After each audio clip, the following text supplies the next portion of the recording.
achoke pakatipa abale ake akakale zikola chilendo hablamu bwenzi la Mlungu na yanganita zinzinda uo omangidwa ni manjambuye komwe iwo kakale uko pamonzindi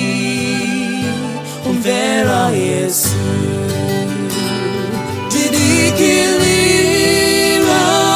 mzindao omwetika kaliteko tidikilira mzindao omwetika kaliteko tidikilira mzindao omwetika kaliteko tidikilira mzindao omwetika kaliteko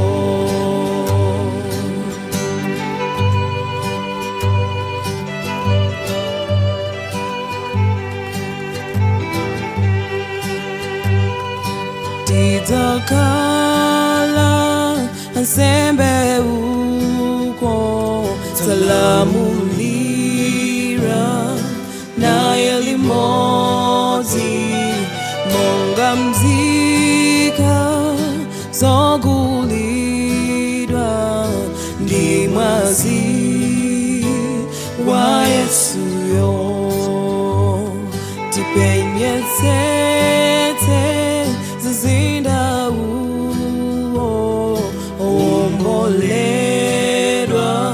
ni mwana wa Nkosa chiwombolo zaimbe uko ulemu kwa mfumuyo tidikilira mzindao omwetika kaliteko tidikilira mzindao omwetika kaliteko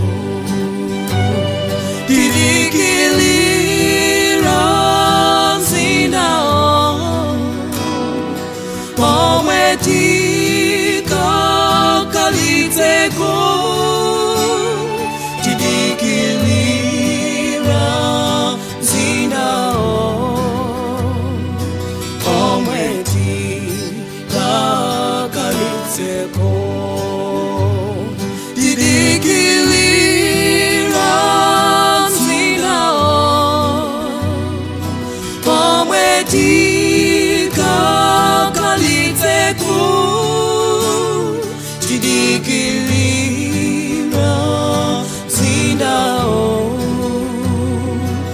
omwetika kaliteko tidikilira